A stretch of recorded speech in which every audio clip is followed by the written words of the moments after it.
Isang mapagpalang araw sa inyong lahat, mga kapuso at kapanalig sa bawat kwento ng buhay. Narito na naman ang inyong lingkod, handang magbahagi ng isang salaysay na susubok sa tibay ng ating mga puso. Sabi nila, ang pinakamahalagang pamana na maibibigay natin ay hindi ang ginto o salapi, kundi ang lakas ng loob na ipaglaban ng tama. Pero paano kung ang mismong pamilya mo ang kalaban at ang bawat hakbang mo pasulong ay katumbas ng panganib para sa mga mahal mo sa buhay? Halina't pakinggan natin ang kwento ni Sinagtala sa ang tunay na pamana. Ang amoy ng mantika at pinagprituhan ang unang bumati kay Sinagtala, Tala Aguilar, sa pagsisimula ng panibago niyang araw. Alas 5 pa lang ng umaga. Ngunit para sa kanya, ito na ang pangalawang yugto ng kanyang trabaho. Pagkatapos ng magdamag na paglilinis sa isang call center office, diretso naman siya sa pagiging dishwasher sa isang maliit na karinderya sa Barangay Silangan. Nangingintab sa pawis ang kanyang noo habang walang tigil niyang kinukuskos ang mga nagtambak na plato. Bawat kuskos, bawat banlaw ay may katumbas na barya para sa gamot, para sa pagkain, para sa upa sa bahay, para sa kanyang 3 kapatid. Biglang umalingaw-ngaw ang pamilyar na tunog ng kanyang luma at basag na cellphone. Napatigil siya. Alam niyang bihira itong tumunog maliban kung may emergency. Kinapa niya ang telepono sa kanyang bulsa gamit ang basang kamay. Si Aki ang sumunod sa kanya. Aki, bakit? May problema ba? Kabadong tanong niya. Ate, si Laya. Narinig niya ang pag-aalala sa boses ng 16 na taong gulang niyang kapatid. Ang taas ng lagnat, nanginginig siya. Kanina pa kita tinatawagan. 1,000 karayom ang tila tumusok sa puso ni Tala. Sinubukan mo na bang painumin ng paracetamol? Oo, ate, pero ayaw bumaba. Kailangan na nating dalhin sa health center. Napapikit si Tala ng mariin. Ang health center, nangangahulugan iyon ng pamasahe at pambili ng gamot na wala siya sa kasalukuyan. Sige, uuwi na ako, sabi niya, kahit alam niyang hindi ganoon kadali. Hinarap niya ang masungit na may-ari ng karinderya, si Aling Zenny. Aling Zenny, pasensya na po. Kailangan ko na pong umuwi. May sakit po ang kapatid ko. Ano? Aalis ka. Tingnan mo nga yung lababo mo, hanggang leeg na ang hugasin. Sigaw nito, halos malunok ang nanginangatang chewing gum. Kung aalis ka, huwag ka nang babalik. Para kay Tala, hindi iyon isang pagpipilian. Ang kanyang pamilya ang laging mauuna. Tumangulang siya, hinubad ang maruming apron, at walang lingon likod na tumakbo palabas ng karinderya. Bitbit ang bigat ng buong mundo sa kanyang mga balikat. Ang apartment na kanilang tinitirhan ay masikip, madilim, at amoy lupa kapag umuulan. Ngunit para sa kanilang magkakapatid, ito ang kanilang kanlungan sa loob ng 6 na taon. Naabutan niya si Bayan, ang kanyang 13 anyos na kapatid, na pinapaypayan si Laya gamit ang isang piraso ng karton. Nakabalot ng basang bimpo ang noo ng 9 na taong gulang na bunso, ngunit halata ang pamumutla nito.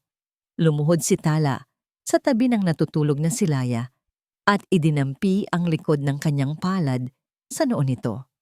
Nag-aapoy sa lagnat. Ate, bulong ni Bayan, bakas ang takot sa mga mata. Shh, okay lang. Magiging maayos din si Laya, sabi ni Tala. Kahit ang sarili niya ay hindi niya mapaniwala. Binuksan niya ang kanyang pitaka, isang lukot na 100 piso at ilang barya. Napabuntong hininga siya. Sapat na kaya ito? Habang papalabas siya para bumili ng gamot, isang malakas at sunod-sunod na katok ang yumanig sa kanilang manipis na pinto. Nagkatinginan sila ni Aki. Ang mga katok na yon ay hindi ordinaryo. Mayroon itong bigat ng awtoridad at galit. Binuksan ni Aki ang pinto. Isang malaking lalaki na may makapal na bigote ang bumungad sa kanila, ang may-ari ng apartment. 3 buwan na kayong huli sa upa. Sigaw ng lalaki. Hindi man lang pinansin ang natutulog na bata. Wala na akong pakialam sa mga dahilan ninyo. 1 linggo. Binibigyan ko kayo ng 1 linggo para lisanin ang lugar na ito. Pagkasabi niyon, idinikit nito ang isang puting papel sa kanilang pinto. Eviction notice. Nang hina ang mga tuhod ni Tala. Ang huling sinulid na kanyang kinakapitan ay tila naputol. Ang mga pader na kanyang itinatayo para protektahan ang kanyang pamilya ay gumuho sa isang iglap. Paano na? Saan sila pupunta? Sa kabila ng panlalambot, pinilit niyang tumayo. Kailangan niyang unahin ang gamot ni Laya. Lumabas siya, tuliro. Ang mga salita ng landlord ay umuugong sa kanyang isipan. Sa maliit na botika sa kanto, habang naghihintay, narinig niya ang usapan ng 2 babae. Mare, ang galing talaga ni Attorney Riego na yon. Akalain mo, yung kaso ng pamangkin ko sa lupa, na ipanalo niya, libre pa ang konsultasyon. Talaga, Mare? Saan yan? Ang mahal-mahal magpaabogado ngayon. Doon lang sa may luma't maliit na building sa tapat ng munisipyo. Riego Law Firm. Bata pa pero matapang at may puso para sa mahihirap. Ang pangalang iyon, at yuan ni Riego, ay tumatak sa isipan ni Tala, isang abogado. Isang bagay na matagal na niyang isinantabi. Isang pangarap na matagal na niyang ibinaon dahil sa takot at kawalan ng pera. Ngunit ngayon, sa bingit ng kawalan, ang isang maliit na binhi ng pag-asa ay muling tumubo. Isang desperadong pag-asa. Matapos mabili ang gamot, sa halip na umuwi, dinala siya ng kanyang mga paa sa direksyon ng munisipyo. Doon, sa tapat nito, nakita niya ang gusaling sinasabi ng mga babae. Luma na ito at ang pintura ay natutuklap na. Ngunit sa 2 palapag, may isang maliit na karatula. Riego Law Firm, Justice for All. Nakatayo si Tala sa kabilang kalsada. Yakap-yakap ang supot ng gamot. Ang papel ng eviction notice ay nasa kanyang bulsa. Tila isang apoy na mimembakar sa kanyang balat. Ang pag-asa at takot ay naglalaban sa kanyang dibdib. Paano kung isa lang itong maling pag-asa? Paano kung pagtawanan lang siya? Ngunit, paano kung ito na ang sagot? Nanginginig ang kanyang mga kamay habang dahan-dahan siyang tumawid sa kalsada. Ang bawat hakbang ay isang pakikipaglaban sa sarili niyang pagdududa. Huminto siya sa paanan ng hagdanan, nakatitig sa karatula. Ito na ba ang simula ng pagbabago? O isa na namang daan, patungo sa kabiguan? Bawat hakbang ni Tala paakyat sa makitid na hagdanan ay tila may bigat ng 1,000 kabpaater. Ang kahoy ay lumalangit-ngit sa ilalim ng kanyang mga paa, parang tinig ng pag-aalinlangan na bumubulong sa kanyang tainga. Huminto siya sa tapat ng isang pinto na may nakaukit na pangalan, Atchimo Alpas Riego. Huminga siya ng malalim, inipon ang lahat ng natitirang lakas ng loob, at kumatok. Isang mahinahon na pasok ang kanyang narinig. Dahan-dahan niyang pinihit ang seradura. Ang bumungad sa kanya ay isang opisina na maliit ngunit malinis. Ang mga libro ay maayos na nakasalansan sa isang estante, at ang mesa ay walang kalat maliban sa isang laptop at ilang folder. Sa likod ng mesa ay nakaupo ang isang lalaki na sa tingin niya ay hindi nalalayo sa kanyang edad.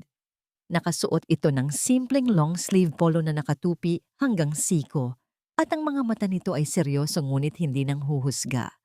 Miss Aguilar. Sinagtala Aguilar? Tanong nito. Ang boses ay kalmado. Tumango lang si Tala. Nagtataka kung paano nito nalaman ang kanyang pangalan. Tumawag ang assistant ko. Sinabing may naghihintay daw sa labas kanina pa. Paliwanag ng lalaki. Na tila nabasa ang kanyang isip. Ako si Alpas Riego. Maupo ka. Umupo si Tala sa silyang kaharap nito. Inilapag niya sa mesa ang supot ng gamot na para bang iyon ang pinakamahalagang bagay na dala niya. Ano ang maitutulong ko sa'yo? Tanong ni Alpas. Kinuha ang isang ballpen at isang yellow pad. Nagsimulang magkwento si Tala. Walang emosyon, walang luha. Isinalaysay niya ang pagkamatay ng kanyang ama at madrasta, ang pagdating ng kanyang mga Tio Amadeo at Renato, at ang pagkawala ng lahat ng kanilang ari-arian sa isang iglap. Bawat salita ay tila matagal nang nakakabisado, isang litanya ng trahedya na paulit-ulit na niyang binibigkas sa kanyang isipan sa loob ng 6 na taon. Si Alpas ay tahimik lang na nakikinig, paminsan-minsan ay tumatango at nagsusulat. Nang matapos si Tala, ilang sandali itong hindi nagsalita, tinitingnan lang ang mga isinulat nito. May kopya ka ba ng death certificate ng iyong ama? Tanong nito. Ang tono ay nagbago mula sa pakikinig tungo sa propesyonal na pagtatanong. Meron po, sagot ni Tala. Ang sinasabi mong kasunduan sa utang na pinirmahan mo, nasaan ang kopya? Naitago ko po. Ang titulo ng bahay at lupa, ang mga bank statement, mayroon ka bang kahit anong patunay na sa inyo ang mga yon bago kinuha ng mga tiyuhin mo? Bawat tanong ni Alpas ay parang isang suntok sa sikmura ni Tala. Pakiramdam niya ay iniimbestigahan siya. Sinusuri kung nagsasabi ba siya ng totoo. Bumalik ang pader na matagal na niyang itinayo sa paligid ng kanyang puso. Ang pag-asa na dala niya kanina ay unti-unting napalitan ng pamilyar na pakiramdam ng pagdududa. Teka lang, putol ni Tala. Sa sunod sanang itatanong ng abogado. Bago tayo magpatuloy, tumingin siya ng diretso sa mga mata ni Alpas. Ang kanyang boses ay malamig at matigas. Magkano ang bayad? Iyon ang tanong na pinakamahalaga sa lahat. Alam niya kung paano gumagana ang mundo. Walang bagay na libre, lalo na ang hustisya. Handa na siya sa presyong hindi niya kailanman mababayaran, handa na siyang tumayo at umalis. Napatigil si Alpas. Ibinalik niya ang takip ng kanyang ballpen at isinandalang likod sa kanyang upuan. Tinitigan niya si Tala, hindi bilang isang kliyente, kundi bilang isang tao. Nakita niya ang pagod sa mga mata nito, ang gaspang sa mga kamay na sanay sa mabibigat na trabaho at ang tapang ng isang taong wala nang isusukong anuman. Miss Aguilar, mahinahon niyang sabi, hindi tayo mag-uusap tungkol sa bayad hanggat hindi natin naipapanalo ito. Natigilan si Tala. Anong ibig mong sabihin? Ang ibig kong sabihin, tatanggapin ko ang kaso mo at sisingilin lang kita kapag naibalik na sayo ang dapat na sayo. Ngumiti siya ng bahagya, isang nangiting malungkot. Ang nanay ko, dumanas din siya ng inhustisya. Ipinangako ko sa sarili ko na hinding-hindi na mangyayari sa iba ang nangyari sa kanya hanggat kaya ko. Ang mga salitang iyon, ang biglaang pagbubukas ng sarili nitong kwento, ang sumira sa pader na itinayo ni Tala. Sa unang pagkakataon, sa loob ng 6 na taon, naramdaman niyang may isang taong hindi lang nakikinig, kundi nakakaintindi. Hindi pa rin buo ang kanyang tiwala, ngunit ang sinseridad sa mga mata ni Alpas ay hindi maikakaila. Ang desperasyon ang nagtulak sa kanya na pumunta roon, ngunit ang kislap ng tunay na pag-unawa sa mga mata ng abogado ang nagbigay sa kanya ng dahilan para manatili. Dahan-dahan, binuksan niya ang kanyang bag. Inilabas niya ang isang luma at lukot-lukot na brown envelope. Mula roon, kinuha niya ang ilang piraso ng papel, ang death certificate ng kanyang ama, at ang kasunduan sa utang na may pekeng pirma na naging sanhi ng kanilang paghihirap. Inabot niya ito kay Alpas. Ang simpleng pag-abot ng mga papel na yon ay sumisimbolo sa pag-abot niya ng kanyang huling pag-asa. Tinanggap ni Alpas ang mga dokumento ng may paggalang. Salamat sa tiwala, Tala. Pag-aaralan ko ito ngayong gabi. Tatawagan kita kaagad kapag may nakita ako. Gabi na. Payapa nang natutulog ang kanyang mga kapatid matapos bumaba ang lagnat ni Laya. Nakaupo si Tala sa tabi ng bintana, nakatingin sa dilim, nang biglang mag-ring ang kanyang telepono. Isang hindi pamilyar na numero. Nag-aalangan man, sinagot niya ito. Hello? Tala? Si Alpas ito. Napaayos ng upo si Tala. Ang boses ng abogado sa kabilang linya ay iba na. Wala na ang kalmadong tono kanina sa opisina. Ngayon, meron itong bigat at pagkaapura. Bakit po, attorney? May problema po ba? Narinig niya ang pagbuntong hininga ni Alpas sa kabilang linya. Isang tunog na nagpadala ng kaba sa buong katawan ni Tala. Tala, may nakita ako sa papeles. Isang bagay na napakadelikado. Ang nag-iisang ilaw sa opisina ni Alpas Riego ay nagmumula sa isang lumang desk lamp na lumilikha ng isang maliit na bilog ng liwanag sa gitna ng kadiliman. Sa labas, ang gabi ay tahimik. Ngunit sa loob ng kanyang isipan, isang bagyo ang namumuo. 2:00 na ng madaling araw. Ang tasa ng kapeng kanina pa niya tinitimpla ay malamig na, hindi man lang nabawasan. Nakatutok ang kanyang buong atensyon sa 2 dokumento sa kanyang mesa. Sa kaliwa ay ang kopya ng driver's license ng yumaong ama ni Tala. Sa kanan ay ang kasunduan sa utang, ang papel na naging hatol sa kinabukasan ng magkakapatid na Aguilar. Paulit-ulit niyang pinagkumpara ang mga pirma. Sa unang tingin, magkatulad. Ngunit habang tumatagal ang kanyang pagsusuri, nakikita niya ang mga maliit na detalye na hindi mapapansin ng isang ordinaryong tao. Ang dulo ng letrang Air sa apelyidong Aguilar sa kasunduan ay may bahagyang panginginig. Isang sandali ng pag-aalinlangan na wala sa pirma sa lisensya. Ang pagkakasulat ay masyadong maingat, masyadong perpekto na para bang ginagaya, hindi isinulat ng naturang. Ngunit ang tunay na nagpatindig ng kanyang balahibo ay ang petsa. Nakasaad sa dokumento na pinirmahan ito noong March 12, 6 na taon na ang nakalipas. Mabilis niyang binuklat ang isa pang papel na ibinigay ni Tala, ang medical abstract ng kanyang ama. Noong March 10 hanggang March 15 ng taong iyon, ang ama ni Tala ay nakakonfine sa ospital dahil sa pneumonia at hindi maaaring basta-bastang lumabas. Isang malamig na kuryente ang gumapang sa gulugod ni Alpas. Hindi lang ito pagkakamali. Ito ay isang kalkuladong kasinungalingan. Isang panlolokong planado at walang bahid ng konsensya.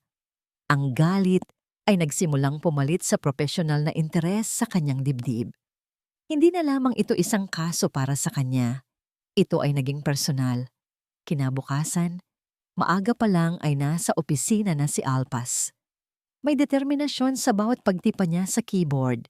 Binuo niya ang isang formal na demand letter, isang sulat na naglalaman ng kanyang mga natuklasan at opisyal na humihiling ng isang pagpupulong kay G. Amadeo Montemayor para talakayin ang mga irregularidad sa paglilipat ng ari-arian ng kanyang yumaong kapatid. Ang mga salita ay propesyonal at magalang, ngunit ang mensahe sa likod nito ay malinaw. Alam namin at lalaban kami. Ipinadala niya ang sulat sa pamamagitan ng registered mail sa mansyon ng mga Montemayor sa probinsya ng Talavera, sa isang malawak at malamig na sala kung saan ang sahig ay gawa sa mamahaling marmol at ang mga kasangkapan ay antigo. Binabasa ni Tio Amadeo ang sulat. Isang ngisi ang unti-unting gumuhit sa kanyang mga labi. Hindi itong ngiti ng tuwa, kundi ng pangiinsulto. Abogadong may puso para sa mahihirap. Bulong niya sa sarili. Inuulit ang mga salitang naririnig niya mula sa kanyang mga espiya. Tingnan natin kung gaano katibay ang puso niya. Nilukot niya ang papel at walang pakundangang inihagis sa basurahan. Dinampot niya ang kanyang telepono at nag-dial ng isang numero. Hanapin ninyo ang pamilya ng pamangkin ko. Malamig na utos niya sa kabilang linya. Bigyan ninyo siya ng isang mensahe. Isang mensaheng hinding-hindi niya malilimutan. Siguraduhin ninyong malinaw na ang pagiging matapang ay may katumbas na kabayaran. Kinahapunan, pauwi na si Aki mula sa eskwela, kasama ang ilang kaibigan. Habang naglalakad sila sa isang eskinita, 3 lalaking hindi nila kilala ang biglang humarang sa kanilang daan. "Ikaw ba si Aki Aguilar?" tanong ng isa. Ang boses ay magaspang. "Bakit?" Matapang na sagot ni Aki, kahit nagsisimula ng kumabog ang kanyang dibdib. Hindi na sumagot ang lalaki. Isang mabilis na suntok sa sikmura ang nagpatumba kay Aki. Bago pa man makasigaw ang kanyang mga kaibigan, pinalibutan na siya ng mga lalaki.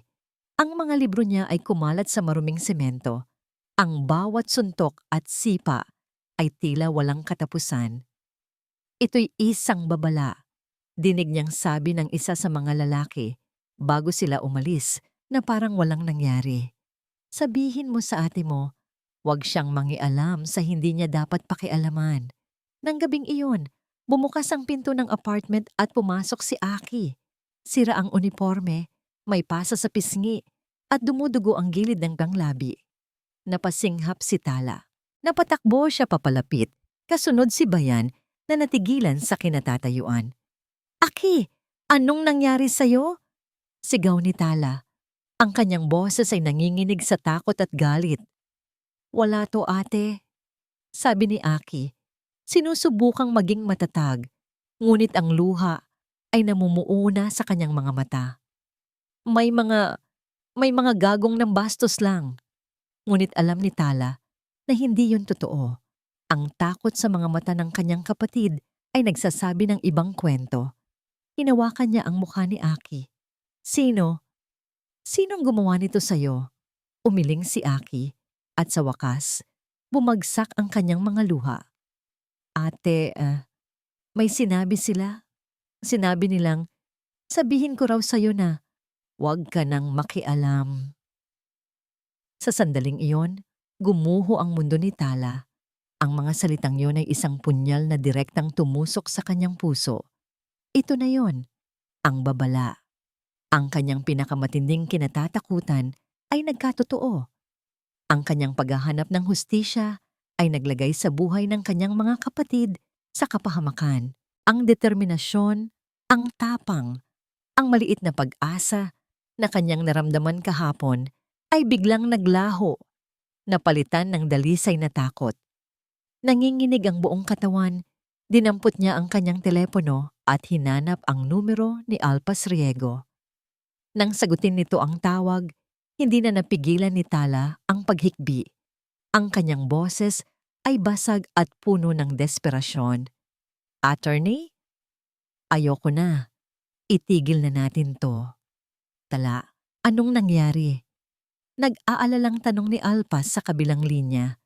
"Sinaktan nila ang kapatid ko, si Aki, dahil sa tinto, dahil sa kasong to." Umiiyak na sabi ni Tala. "Hindi ko kaya. Hindi ko kayang isugal ang buhay ng mga kapatid ko." Hindi pa man napuputol ang tawag. Narinig na ni Tala ang sagot ni Alpas. "Huwag kang aalis dyan.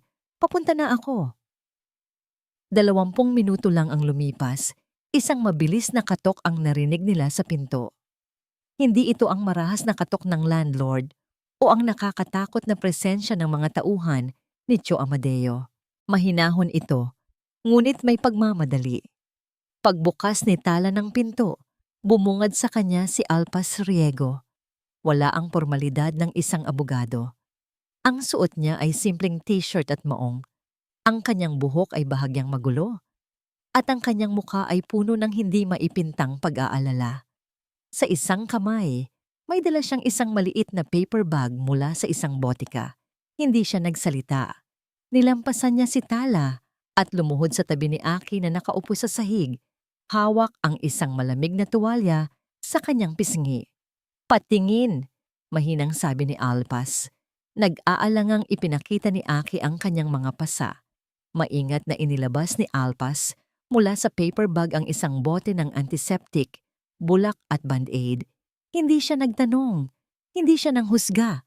Sa halip sa ilalim ng malamlam na ilaw ng kanilang apartment, ang abogadong puno ng mga batas at argumento ay naging isang taong marunong mag-alaga ng sugat. Pinanood ni Tala ang bawat kilos ni Alpas.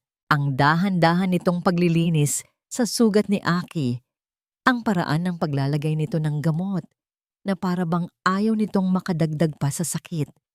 Nakita niya ang pagkalma sa mukha ni Aki, ang pagtataka sa mga mata ni Bayan, at ang paglapit ni Laya na tila ba nakakahanap ng kapanatagan sa presensya ng estranghero. Inaasahan ni Tala ang mga argumento. Inasahan niyang kukumbinsihin siya ni Alpas na ipagpatuloy ang laban, ngunit wala siyang narinig na kahit ano. Nang matapos niyang gamutin si Aki, tumayo lang si Alpas at tumingin sa kanya. "Halika, mag-usap tayo sa labas," sabi nito. Ang boses ay mahina para hindi magising ang natutulog na si Laya. Sinundan siya ni Tala palabas, paakyat sa hagdan patungo sa rooftop ng kanilang gusali. Ang bubungan ay ang kanilang tanging lugar para makalanghap ng sariwang hangin.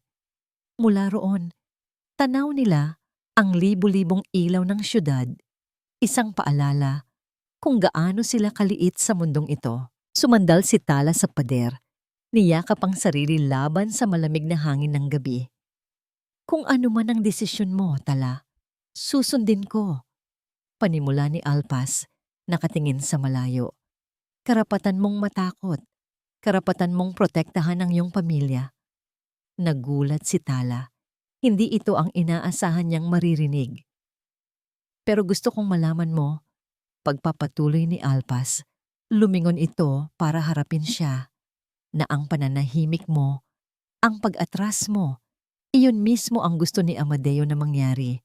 Kapag tumigil ka, panalo na siya. At habang buhay na kayong magiging bihag ng takot na siya mismo ang lumikha." Tumagos sa puso ni Tala ang bawat salita. Alam niyang totoo yon. Paano kung may mangyari ulit sa kanila?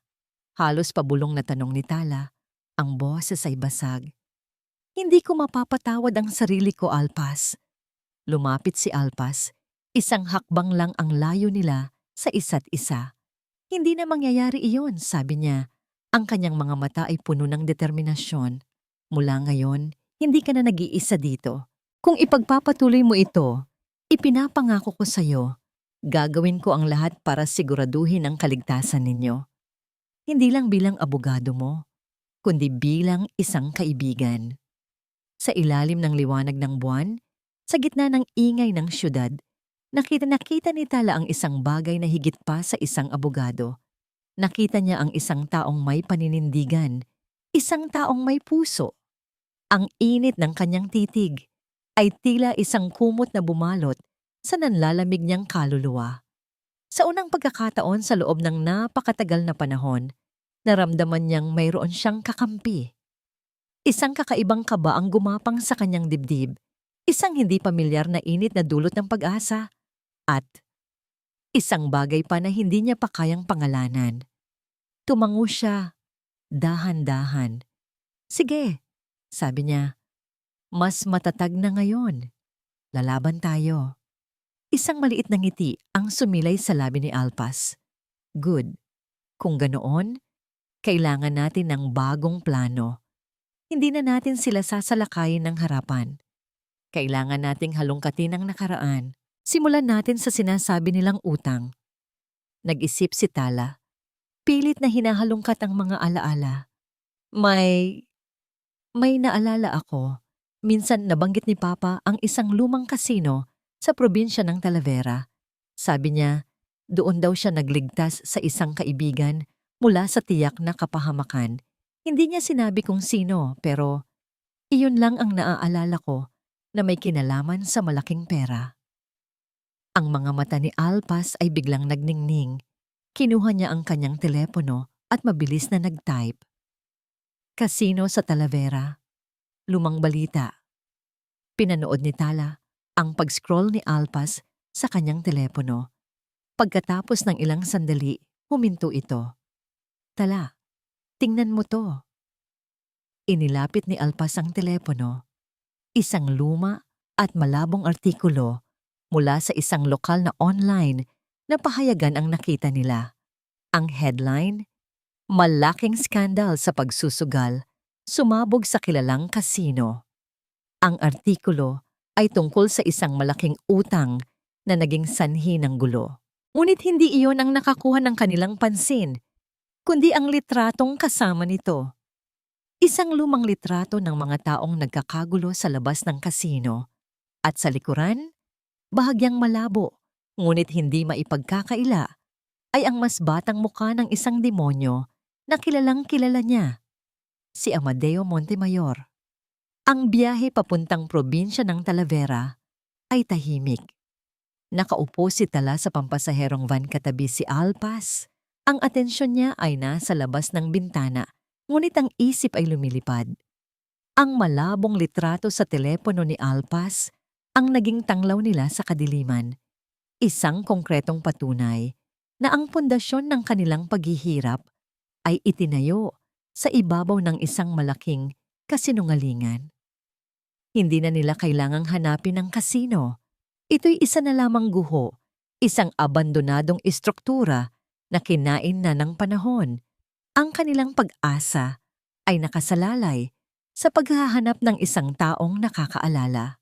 Nagtanong-tanong sila sa mga kalapit na tindahan at bahay. At sa wakas, isang matandang tricycle driver ang nagturo sa kanila sa bahay ni Mang Tomas, isang dating security guard sa kasino. Si Mang Tomas ay isang payat na lalaki na may mapuputi ng buhok at mga matang nakakita na ng maraming kwento. Noong una, nag-aalangan siyang magsalita, takot na mabuhay muli ang gulo ng nakaraan. Ngunit nang ipakita ni Tala ang litrato ng kanyang ama at ipaliwanag kung sino siya, lumambot ang ekspresyon ng matanda. "Ang tatay mo," sabi ni Mang Tomas, tumatango-tango. "Siya si Ginoong Aguilar, isang mabuting tao. Tandang-tanda ko pa ang gabing iyon. Itong si Ginoong Amadeo, lubog na lubog sa utang sa mga masasamang tao. Malaki, sapat para mawala siya sa mundo." Bawat salita ng matanda ay tumitimo sa puso ni Tala. Nagmakaawa siya sa kapatid niya. Pagpapatuloy ni Mang Tomas, "Dumating ang tatay mo. Walang ingay, walang gulo. Kinausap niya ang mga nagpapautang. Hindi ko alam kung ano ang pinag-usapan nila. Pero kinabukasan malinis na ang pangalan ni Amadeo. Iniligtas siya ng tatay mo mula sa tiyak na kamatayan." Paglabas nila sa bahay ni Mang Tomas, hindi na napigilan ni Tala ang panginginig ng kanyang mga kamay. Ginamit niya ang kabutihan ni Papa laban sa amin. Bulong niya, ang kanyang boses ay puno ng galit at sakit. Binaliktad niya ang kwento. "At ngayon, may patunay na tayo," sabi ni Alpas. Ang kanyang boses ay kalmado, ngunit matatag. "May testigo tayo. Malaking bagay ito, Tala." Pag-uwi nila sa Maynila, may bagong determinasyon sa dibdib ni Tala.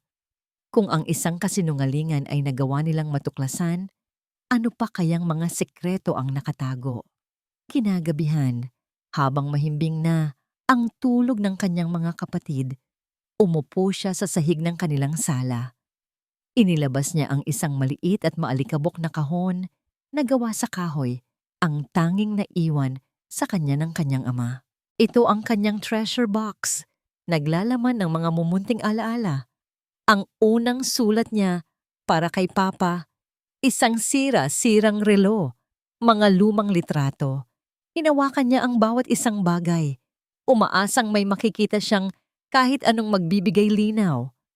At doon, sa ilalim ng mga litrato, nakita niya ito. Isang luma at tansong kompas. Bahagyang kalawangin na ang gilid at ang salamin ay may konting lamat. Bigla siyang bumalik sa kanyang alaala. 10 taong gulang siya noon at umiiyak dahil naligaw siya sa isang parke. Dumating ang kanyang ama at ibinigay sa kanya ang kompas na ito.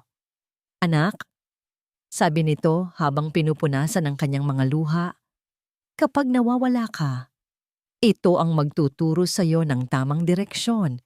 Niyakap ni Tala ang kompas. Isa lang itong sentimental na bagay, alam niya.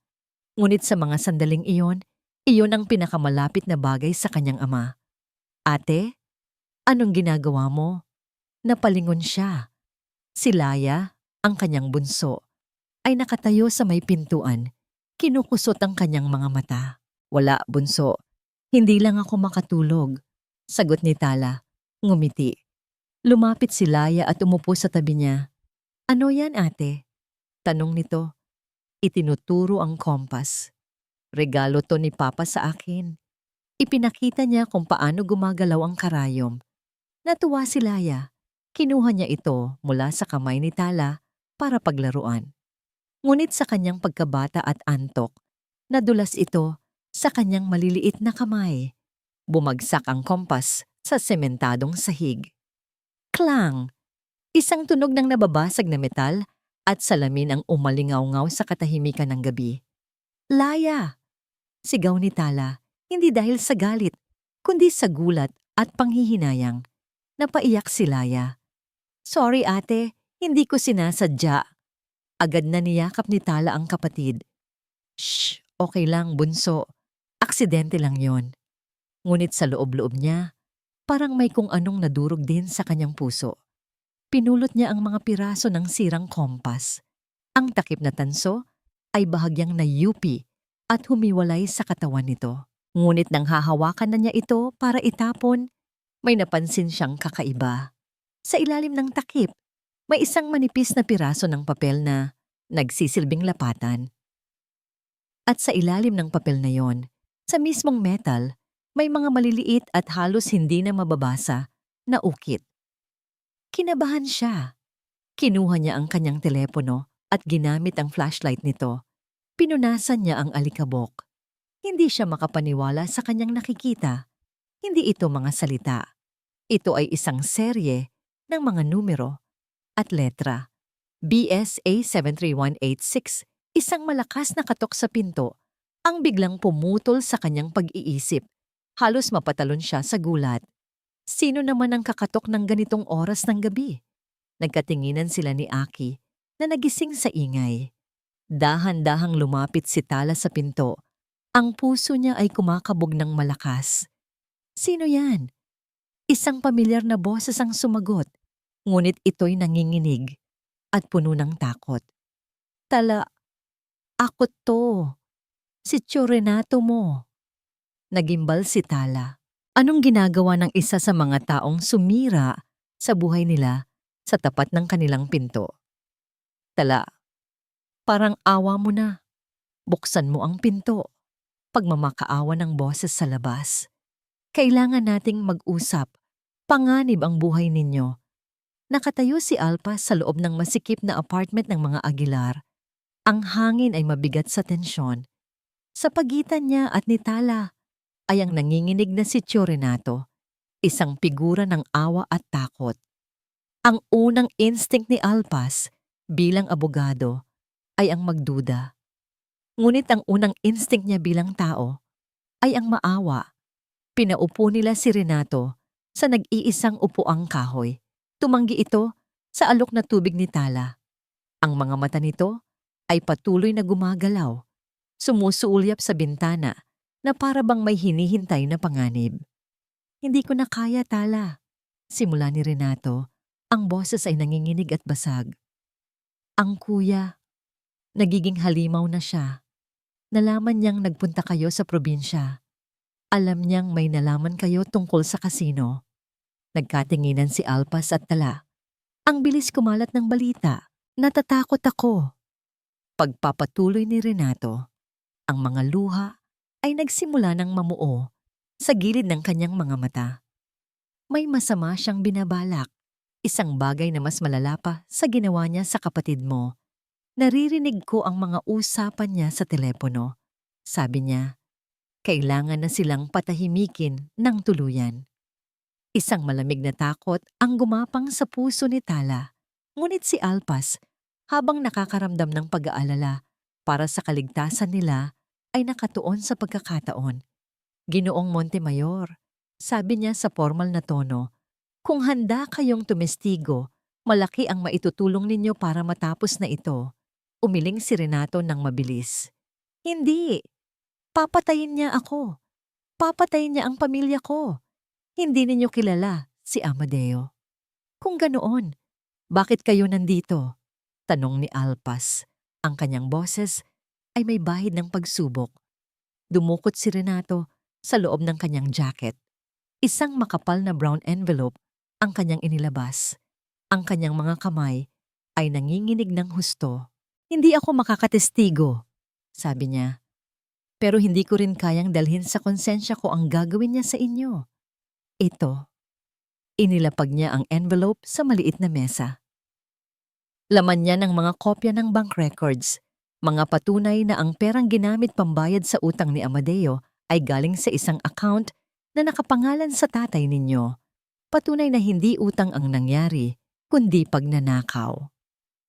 Para kay Alpas, ito na ang hinihintay niya, ang smoking gun, ang ebidensyang wawasak sa buong depensa ng kalaban.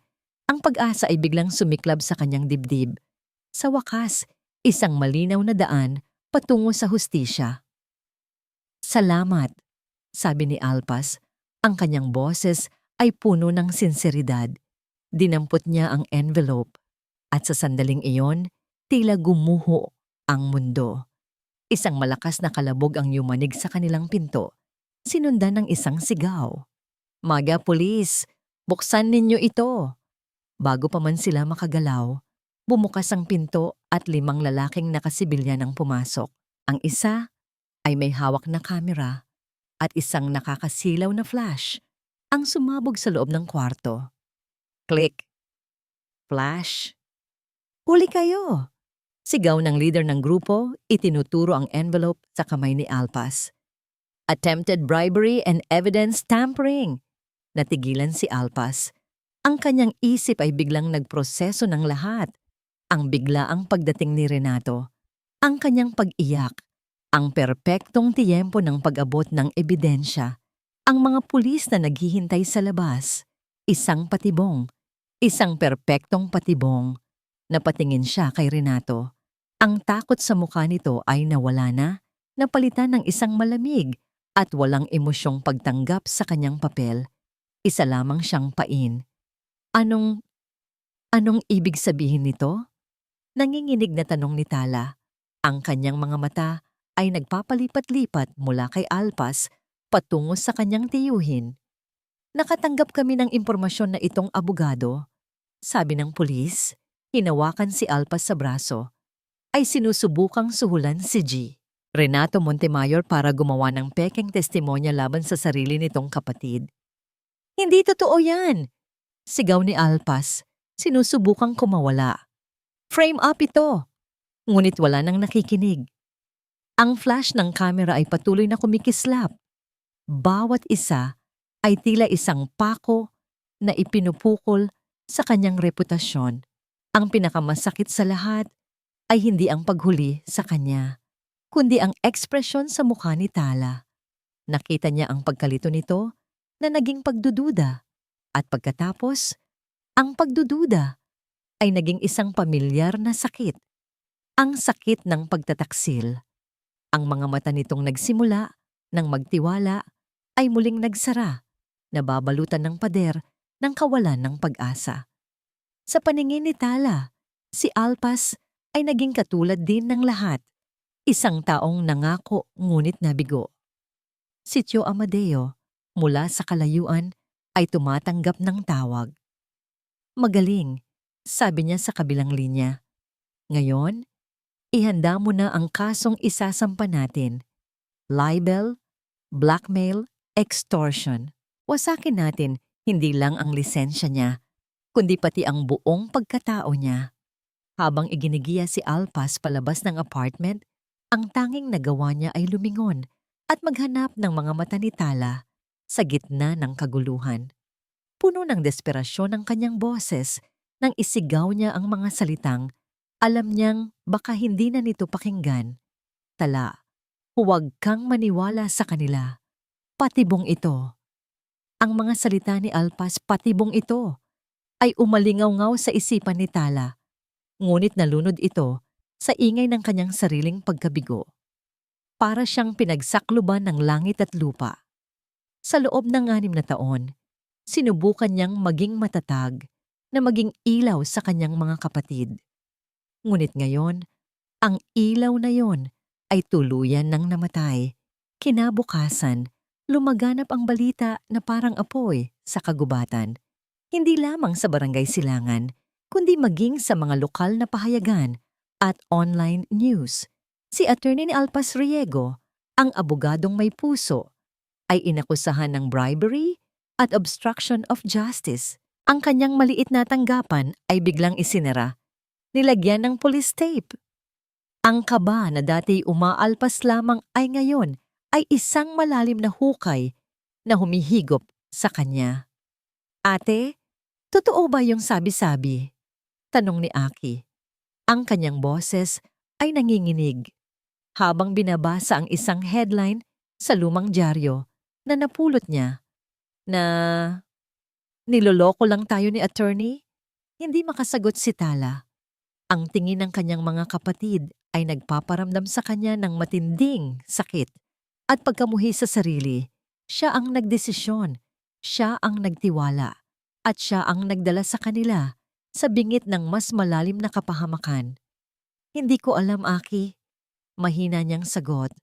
Ang kanyang mga mata ay blanko. Ang pagdududa ay bumalik. Mas matindi, mas nakakasakal. Hindi ko na alam kung sino ang paniniwalaan. Sa gitna ng pagkalito at kawalan ng pag-asa, muling bumalik ang isang pamilyar na bangungot, ang landlord. Ngunit sa pagkakataong ito, hindi lang ito ang masungit na may-ari ng apartment. May kasama itong 2 lalaking nakasuot ng corporate attire. Ang mga mukha ay seryoso at walang emosyon. Miss Aguilar, sabi ng isa sa mga lalaki, ang boses ay matigas.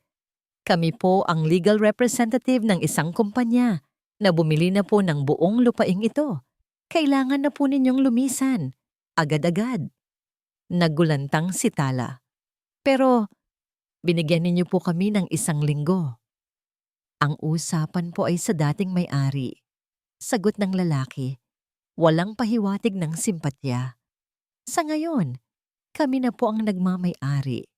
At base sa aming patakaran, wala po kaming pwedeng paupahang squatter.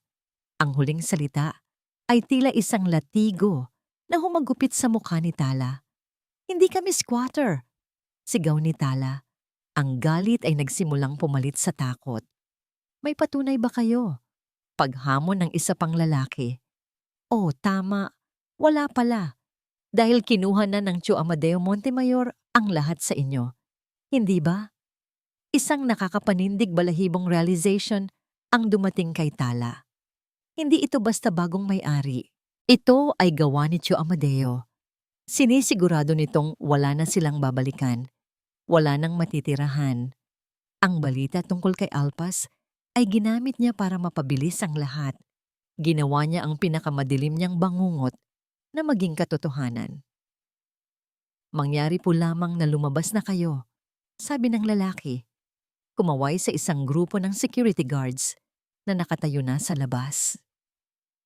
Kung hindi, mapipilitan kaming gumamit ng puwersa. Sa loob lamang ng ilang minuto, ang kanilang maliit na tahanan ay unti-unting nawalan ng laman. Ang kanilang mga damit, ang ilang gamit sa kusina, ang mga libro ni Aki at Bayan, ang paboritong manika ni Laya, lahat ay inilabas at inilagay sa kalsada. Wala silang magawa, kundi ang umiyak. Umuulan. Unti-unti. Ang mga patak ng ulan ay nagsimulang bumagsak sa kanilang mga mukha, kasabay ng kanilang mga luha. Ang huling pinto ng apartment ay sinarhan sa kanilang likuran, selyado. Nasa gitna sila ng kalsada, nakakalat ang kanilang mga gamit. Si Laya ay yakap-yakap ni Tala, nanginginig sa lamig at takot. Si Aki at Bayan ay nakatayo sa tabi nila. Ang mga mata ay puno ng galit ngunit walang magawa. Ang kanilang mga mukha ay basang-basa. Hindi malaman kung ba o ulan. Tiningnan ni Tala ang kalangitan. Itim, walang bituin, walang buwan. Tila ba nilamon na ng dilim ang lahat ng pag-asa sa kanilang buhay. Ang lahat ng paghihirap, ang lahat ng sakripisyo, ang lahat ng laban, nawala. Nawala si Alpas. Nawala ang kanilang bahay. Nawala ang kanilang pag-asa. Naramdaman ni Tala na wala na siyang magagawa. Ang mga taon ng paglaban ay nauwi sa wala. Ang kanyang mga balikat na matagal nang ginuwang ang bigat ng pamilya ay tuluyan ng bumigay. Umupo siya sa sementadong kalsada, yakap-yakap si Laya. Ang kanyang mga kapatid ay lumapit at niyakap din siya. Ang lamig ng ulan ay tumagos sa kanyang buto, ngunit mas matindi ang lamig sa kanyang puso. Ang kanyang utak ay blanko. Ang kanyang kaluluwa ay patay. Natalo siya. Natalo sila. Sa gitna ng malakas na pagbuhos ng ulan, isang lumang jeepney ang dahan-dahang huminto sa tapat nila. Ang makina nito ay umuugong ng mahina. Nagulat sila nang bumukas ang pinto nito. Mula sa loob, lumabas ang isang matandang lalaki. May hawak itong payong at kahit na mahina ang ilaw, nakita ni Tala ang pamilyar na hugis ng mukha nito. Ang kanyang puso ay biglang kumabog, ngunit hindi sa takot, kundi sa isang matinding pagtataka. Ang matanda ay lumapit sa kanila. Ang kanyang mga mata ay puno ng awa at pag-aalala. Hija, pasensya na kung ngayon lang ako nagpakita. Ang boses, ang muka, ang lahat ay pamilyar. Ito ay si Mang Lando, ang dating mayordomo ng kanyang ama, ang taong biglang naglaho matapos ang pagkamatay ng kanyang mga magulang. Ang tanging alam niyang nakakaalam ng lahat ng lihim ng kanyang ama. Ang biyahe sa loob ng lumang jeepney ni Mang Lando ay tila isang panaginip. Si Tala ay nakaupo sa harap tulala, habang ang kanyang mga kapatid, na binalutan ng tuyong kumot na kinuha ng matanda mula sa likod, ay mahimbing nang natutulog sa pagod at takot. Ang bawat liko ng sasakyan ay naglalayo sa kanila mula sa barangay Silangan, mula sa buhay na kanilang kinagisnan, mula sa bangungot na kanilang iniwan. Huminto sila sa harap ng isang maliit, ngunit malinis na bahay sa isang tahimik na subdibisyon sa labas ng syudad, malayo sa gulo, malayo sa mga matang mapanghusga. Halikayo mga apo, mahinang sabi ni Mang Lando. Tinulungan si Aki na buhatin ang natutulog na si Laya. Ang loob ng bahay ay simple. Amoy bagong linis na sahig at mainit na kape. Agad na inasikaso ni Mang Lando ang mga bata. Binigyan sila ng mainit na gatas at inihiga sa nag-iisang kwarto. Si Tala naman ay nanatiling nakaupo sa maliit na sofa. Ang kanyang isip ay isang buhol ng mga tanong. Nang makabalik si Mang Lando, umupo ito sa tapat niya. May dalang 2 tasa ng mainit na tsokolate. Alam kong marami kang tanong, Hija. Panimula ng matanda. Ang kanyang mga mata ay puno ng lungkot at pagsisisi. Bakit ngayon lang po kayo nagpakita? Iyon ang unang salitang lumabas sa bibig ni Tala. Hindi isang akusasyon, kundi isang pagsusumamo. 6 na taon, Mang Lando. 6 na taon kaming nag-iisa. Bumuntong hininga ang matanda. Dahil sa takot, Tala. Bago mamatay ang iyong ama, ipinatawag niya ako. Sinabi niyang may masama siyang kutob sa kanyang mga kapatid. Ipinagbilin niya sa akin ang isang napakahalagang bagay. Ngunit kinabukasan, pagkatapos ng libing, pinuntahan ako ni Amadeo.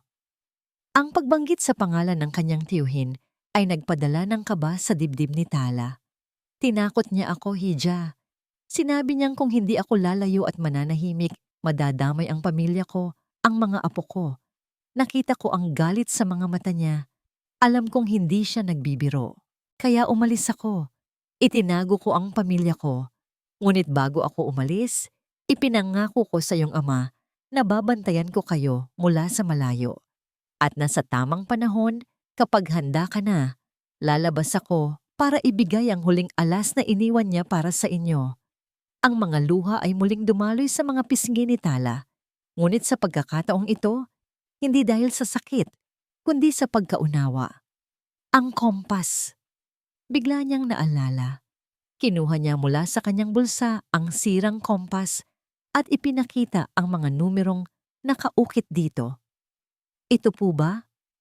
Nang makita ni Mang Lando ang mga numero, isang ngiti ang sumilay sa kanyang mga labi. Ang iyong ama. Napakatalino niya. Alam niyang darating ang araw na ito. Ano po ang ibig sabihin nito, Mang Lando? Ang BSA ay hindi mga letra lang. Yan ay Banco de Centro Aguilar, isang maliit at lumang bangko kung saan malaki ang tiwala ng iyong ama. At ang mga numerong yan ang numero ng isang safety deposit box. Pero paano natin bubuksan yon? Nasa ilalim yan ng isang pekeng pangalan, paliwanag ni Mang Lando. Isang pangalan na tanging ako at ang iyong ama ang nakakaalam. Elias del Fuego. Elias del Fuego. Ang mga salitang yon ay tumatak sa isipan ni Tala. Ito na ang susi sa lahat. Ang tunay na testamento, ang tunay na pamana. Isang bagong lakas ang dumaloy sa kanyang buong katawan. Ang pagod at kawalan ng pag-asa ay napalitan ng isang nag-aalab na determinasyon. Tumingin siya kay Mang Lando. Ang kanyang mga mata ay nagliliyab. Si Alpas, sabi niya. Si Attorney Riego, kailangan natin siyang tulungan. Dinamay nila siya. Sinira nila ang pangalan niya dahil sa akin. Kinuha niya ang kanyang telepono. Hindi niya alam kung sino ang tatawagan. Ngunit naalala niya ang pangalan ng isang babaeng abogado na minsan nang nabanggit ni Alpas, isang kasamahan niya sa law school na may sarili na ring opisina. Attorney Reyes, nanginginig ang kanyang mga kamay habang hinahanap ang numero nito online. Nang may sumagot sa kabilang linya, hindi na nag-aksaya ng panahon si Tala. Attorney Reyes, pasensya na po sa abala. Ako po si Sinagtala Aguilar, kliyente ni Attorney Alpas Riego. Ang kanyang boses ay hindi na basag o mahina. Ito ay matatag, puno ng kapangyarihan. Alam ko pong nasa panganib ang kaso at reputasyon niya. Pero hawak ko na po ang ebidensya, isang bagay na babago sa lahat. Samantala, sa isang marangyang mansyon sa Talavera, umiinom ng mamahaling alak si Amadeo Montemayor, amang mo nakangisi. Ang balita tungkol sa pagkakapalayas kina Tala ay kumpirmasyon ng kanyang tagumpay. Biglang tumunog ang kanyang telepono, ang kanyang abogado. Sir, sabi ng abogado sa kabilang linya, bakas ang pag-aalala. May mosyon na isinampa sa korte mula sa kampo ni Aguilar na wala ang nangisi ni Amadeo. Anong mosyon? Isang urgent motion to open a safety deposit box sa Banco de Centro Aguilar. Natahimik si Amadeo. Ang dugo sa kanyang mukha ay tila nawala. Sa ilalim ng anong pangalan? Tanong niya. Ang kanyang boses ay halos pabulungi. Nag-aalangan ang abogado. Isang Elias del Fuego, sir. Basag. Ang kupita sa kamay ni Amadeo ay nabasag. Ang mamahaling alak ay tumapon sa puting karpet na parang dugo. Ang kanyang mga mata ay nanlisik sa galit. Alam niya ang pangalang iyon at alam niya kung ano ang ibig sabihin nito. Ang laro ay hindi pa tapos at ngayon, handa na siyang maglaro ng marumi. Ang courtroom ay malamig at tahimik. Isang lugar kung saan ang bawat salita ay may bigat at ang bawat tingin ay may kahulugan. Sa isang panig, nakaupo si Tala sa pagitan ni Mang Lando at ng kanyang bagong abogado na si Attorney Reyes. Sa kabilang panig, nakaupo ang magkapatid na Montemayor. Si Tio Amadeo ay may ekspresyon ng arogansya. ngunit may munting panginginig sa kanyang mga daliri. Si Tio Renato naman ay nakayuko. Ang muka ay maputla at pawisan. Ang unang bahagi ng hearing ay tungkol sa kaso ni Alpas dahil sa testimonya ni Mang Lando at sa mosyon na isinampa, mabilis na nakita ng hukom ang mga butas sa kwento ng bribery. Walang naganap na transaksyon. Walang tunay na ebidensya maliban sa isang nakasetup na sitwasyon. Ang kaso laban kay Alpas ay ibinasura dahil sa lack of merit. Habang ipinapahayag ng clerk of court ang desisyon, bumukas ang pinto sa likod ng courtroom. Pumasok si Alpas Riego, nakasuot ng barong. Ang kanyang mukha ay pagod, ngunit puno ng determinasyon. Nagtama ang kanilang mga mata ni Tala. Sa isang tingin na yon, lahat ng pagdududa, lahat ng sakit ay naglaho. Pinalitan ito ng isang tahimik na pangako. Magkasama tayo dito. Umupo si Alpas sa tabi ni Tala. Pinalitan si Atty. ni Reyes. Muli, siya na ang kanyang abogado. At ngayon, oras na para sa kanilang tunay na laban. Your Honor, panimula ni Alpas. Ang kanyang boses ay malinaw at matatag.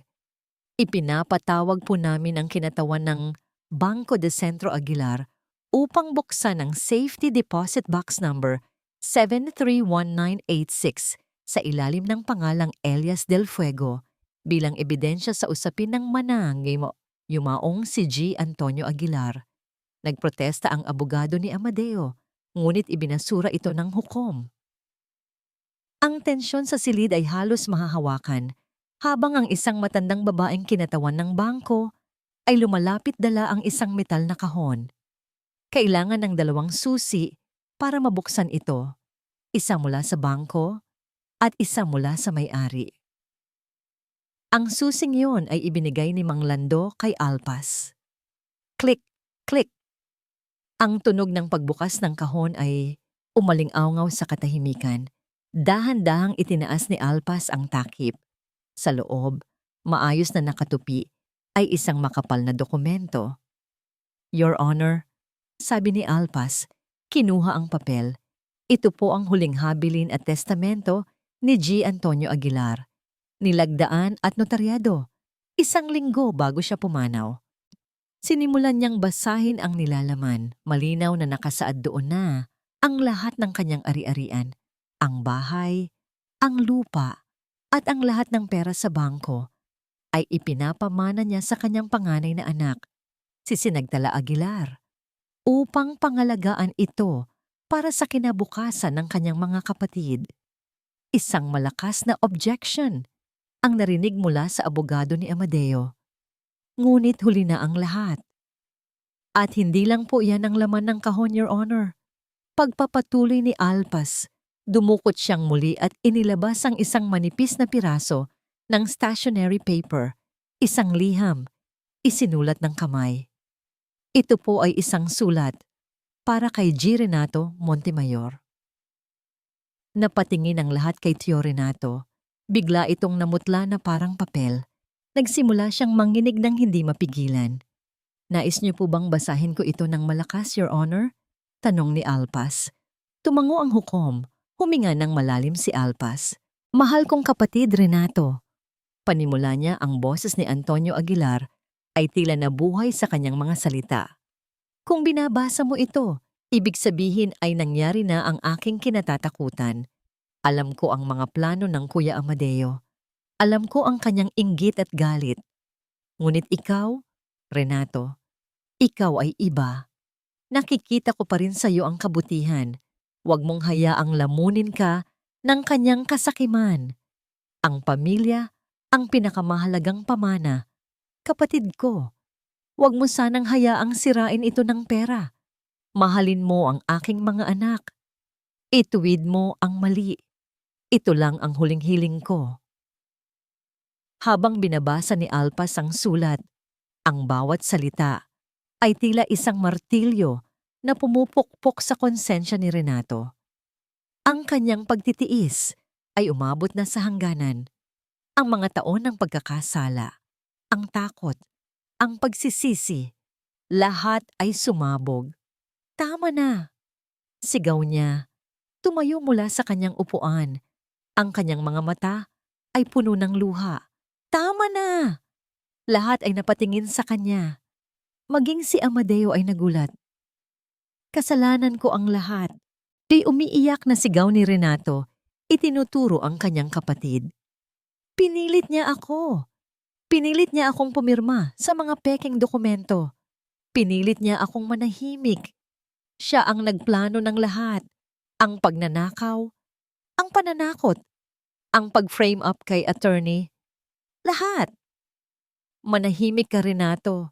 Sigaw ni Amadeo. Ang kanyang mukha ay puno ng galit at pagkasuklam. Nawala na ang kanyang composure.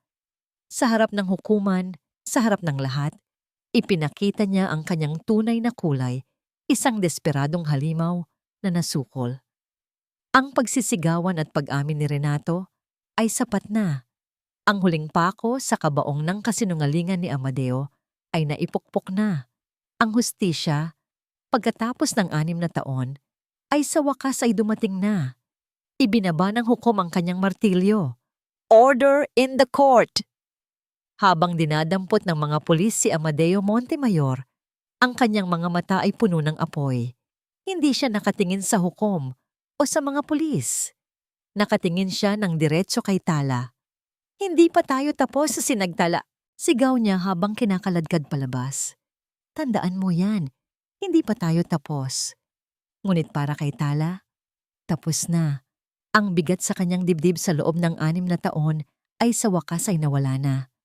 Napatingin siya kay Alpas at sa gitna ng kaguluhan, isang ngiti, isang tunay na ngiti ng kalayaan at pasasalamat ang sumilay sa kanyang mga labi. Makalipas ang 6 na buwan, ang amoy ng bagong lutong sinangag at mainit na tsokolate ang bumati kay Tala. Hindi na ang amoy ng mantika at lumang gusali. Mula sa bintana ng kusina, tanaw niya ang hardin na minsan niyang pinangarap lang na makita muli. Doon, sa ilalim ng puno ng mangga na itinanim ng kanilang ama, naghahabulan sina Aki, Bayan at Laya. Ang tawa ni Laya, malakas at malaya ang pinakamagandang musika sa kanyang pandinig. Hindi sila bumalik sa marangyang pamumuhay. Pinili nilang manirahan sa kanilang lumang bahay, ngunit sa isang paraang simple at makabuluhan. Ang mga mamahaling gamit ay pinalitan ng mga kasangkapang may alaala. Ang katahimikan ay pinalitan ng tawanan. Ate, almusal na. Sigaw ni Bayan mula sa labas. Ngumiti si Tala. Ito ang buhay na ipinaglaban niya. Ang kapayapaan, ang normalidad, ang pagkakataong maging pamilya muli. Isang hapon, nagpunta si Tala sa isang lugar na hindi niya inakalang babalikan. Ang city jail. Doon, sa likod ng isang makapal na salamin, nakita niya ang kanyang tsurenato. Payat na ito, at ang dating takot sa kanyang mga mata ay napalitan ng isang malalim na kalungkutan. Hindi siya nagsalita ng galit. Hindi siya nanumbat. Tinitigan lang niya ito. Patawarin mo ako, Tala, sabi ni Renato. Ang boses ay halos hindi marinig. Matagal ko na po kayong pinatawad, Tio, sagot ni Tala, at naramdaman niyang totoo ang bawat salita. Hindi dahil karapat-dapat kayo, kundi dahil kailangan ko ng kapayapaan. Kailangan naming magpatuloy. Iyon lang ang sinabi niya. Tumalikod siya at lumakad palayo. Iniwan ang anino ng nakaraan sa likod ng rehas. Ang pagpapatawad, natutunan niya, ay hindi para sa taong nakasakit, kundi para sa sariling paghihilom. Makalipas ang ilang linggo, nakatayo si Tala sa harap ng isang maliit na entablado sa isang community center sa Barangay Silangan. Katabi niya si Alpas, nakangiti. Sa harap nila, isang banner ang nakasabit. Grand Launching, Silangan Foundation, Legal Aid for the Oppressed. Ginamit ni Tala ang isang bahagi ng kanilang mana para magtayo ng isang pundasyon na magbibigay ng libreng tulong legal sa mga taong katulad niya noon. Walang pera, walang kapangyarihan, at walang pag-asa. Ang pamana po ay hindi lamang tungkol sa kung ano ang iniiwan sa atin. Sabi ni Tala sa mikropono, ang kanyang boses ay matatag. Ito rin ay tungkol sa kung ano ang ipinapasa natin sa iba. Habang nagsasalita siya, nakita niya ang mga pamilyar na mukha sa mga nakikinig, ang mga dati niyang kapitbahay, ang may-ari ng botika, ang mga taong naging bahagi ng kanyang madilim na nakaraan. Ngunit ngayon, ang mga mata nila ay puno ng paghanga at pasasalamat. Gabi na, dinala siya ni Alpas sa isang lugar na malayo sa ingay ng syudad, isang tahimik na dalampasigan kung saan ang mga alon ay marahang humahalik sa buhangin. Naalala mo ba, noong una tayong nagkita? Tanong ni Alpas habang naglalakad sila. Puno ka ng pagdududa, puno ka ng takot. Dahil nasanay akong iwanan at saktan, aminado ni Tala. Binago mo ako, Tala, sabi ni Alpas. Huminto sila at hinarap ang isa't isa. Akala ko, ang hustisya ay nasa mga libro lang ng batas, pero sa iyo ko natutunan na ang tunay na hustisya ay may kasamang puso, tapang at pagmamahal. Natutunan ko kung ano ang tunay na kahulugan ng paglaban. Dahil sa iyo, hinawakan ni Alpas ang kanyang mga kamay at sa bawat araw ng paglaban na yon, Tala, mas lalo kitang minahal. Ang mga salitang yon ay tila alon na naghugas sa lahat ng natitirang sakit sa puso ni Tala. Tumingin siya sa mga mata ni Alpas at doon nakita niya ang kanyang hinaharap, ang kanyang kapayapaan, ang kanyang tahanan. Bumalik sila sa bahay. Mula sa beranda, pinanood ni Tala ang kanyang mga kapatid na naglalaro ng habulan sa hardin sa ilalim ng liwanag ng mga bituin. Ang tawa ni Laya, ang pag-aasaran ni Naaki at Bayan. Lumapit si Alpas sa kanyang tabi at hinawakan ang kanyang kamay. Pinagsiklop niya ang kanilang mga daliri.